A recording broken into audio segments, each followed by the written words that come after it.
મુસ્લિમ ભારત દેશના વફાદાર અને ભારત દેશના કભે કભા મિલાવી ઉભા છે। અમે પણ લડવા માટે દેશ માટે સંમત છીએ અને આ દેશના અંદર કોઈ પણ આંગળી ઉઠાવે કે આંખ ઉઠાવીને જોવે અમે એની આંખ કાઢી લઈએ। આ મુસ્લિમ સમાજ એક દેશના સાથે રહેવાનું છે।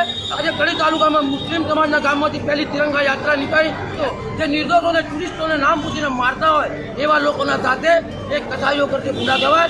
મુસ્લિમ આવું શીખવાડતા નથી।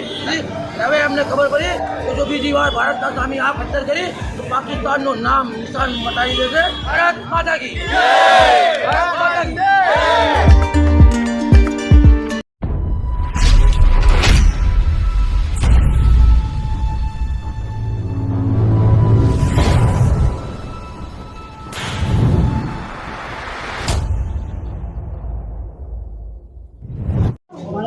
તો હેલો દોસ્તો કે ચેલેન્જરમાં તમારું સ્વાગત કરે છે તમારો ભાઈ કુણાલ। તો દોસ્તો એક નવો વિડીયો ફરી તમારી પાસે હું પહોંચી ગયો છું। તો મિત્રો હાલ જસ્ટ હું નંદાસન પહોંચ્યો છું। તો અહીંયા મને જાણ મળી છે કે મુસ્લિમ સમાજના લોકોએ રેલી કાઢી છે। જો યુદ્ધ ચાલે છે પાકિસ્તાન અને ભારત વચ્ચે તમને સૌને ખબર છે। તો આવો ચલો અમારા ગામના જે એમડી સરપંચ છે જો શું કહેવા માગે છે। અત્યારે હાલ તો 3-4 દિવસથી યુદ્ધ પણ છે પણ જે અમારા એમડી સરપંચ છે તેઓ શું કહેવા માગે છે ચલો આવો જોઈ લઈએ। અને મિત્રો આજે હું માઇક પણ નહીં લાવ્યો, મને ખબર નથી કે આવો પ્રસંગ નંદાસન ગામમાં થવાનો છે। અને આ નંદાસન ગામ ક્યાં આવ્યું છે એ પણ તમને જણાવી દઉં કે મહેસાણા જિલ્લાના કડી તાલુકાનું નંદાસન ગામ છે। આ નંદાસન ગામના સરપંચ છે તેઓ શું કહેવા માગે છે આપણે સાંભળી લઈએ।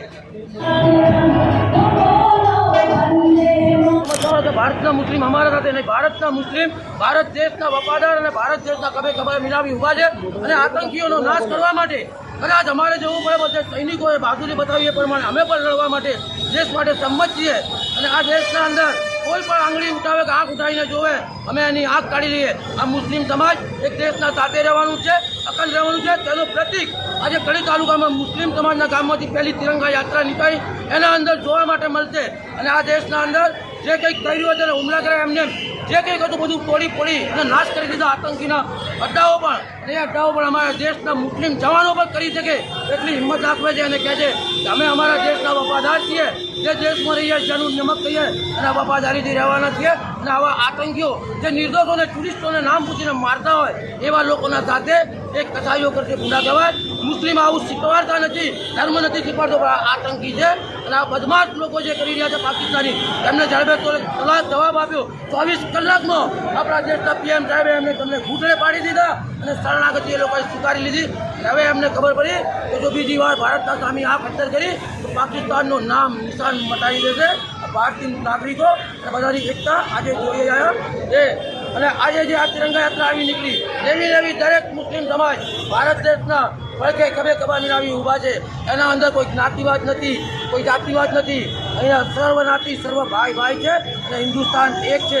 ઘરમાં એક પાછળ ઝઘડે છે તો ઝઘડ્યા પછી એકના એક પતિ પત્નીના પણ ઝઘડે છે। આ તો એક સમાજ હોય તો ભાષણ ઝઘડે એમાં 4 કોઈ એવા સામાજિક તત્વ હોય તો એ થઈ જાય પણ બીજા બધા એક જ છીએ અને એક રહેવાના। હિન્દુસ્તાનની તાકાત એક છે અને અખંડિત તાકાત રાખીને અમે સામનો કરવા માટે તૈયાર છીએ। ભારત માતા કી જય! ભારત માતા કી જય!